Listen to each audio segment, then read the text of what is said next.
ائمہ اطہار علیہم السلام کے زمانے میں شعائر حسینیہ میں سے صرف دو چیزیں تھیں۔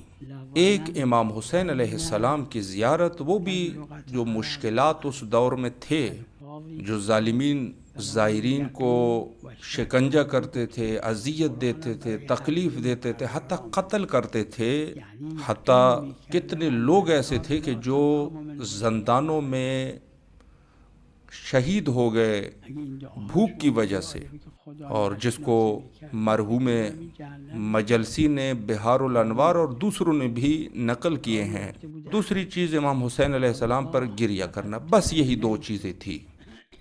امام ائمہ اطہار علیہ السلام کے زمانے میں امام بارگاہیں نہیں تھی، زنجیر زنی نہیں تھی، سینہ زنی نہیں تھی، قسم کی اعضاء نہیں تھی، آزاداریاں نہیں تھی، میں غریباں کی آزاداری نہیں تھی۔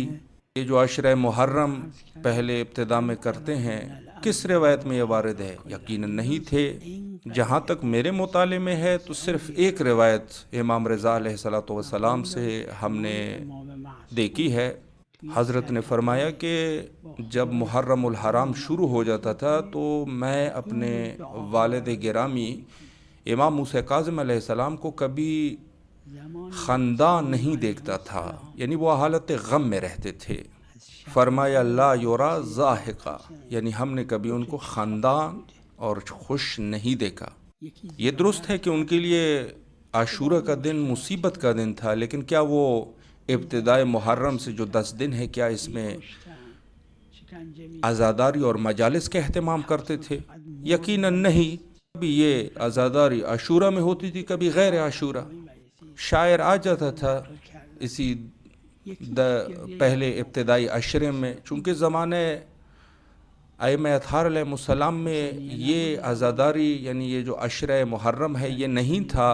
اس کے بارے میں آپ کا کیا خیال ہے؟ آپ کہیں گے یہ بدعت ہے، یا جیسے امام بارگاہوں کو بنانا یہ بدعت ہے، جو کہ ائمہ کے زمانے میں یہ نہیں تھے۔ اس قسم کا حکم کہ ما انزل اللہ کے بارے میں انسان حکم کریں، یہ بہت ہی بری چیز ہے۔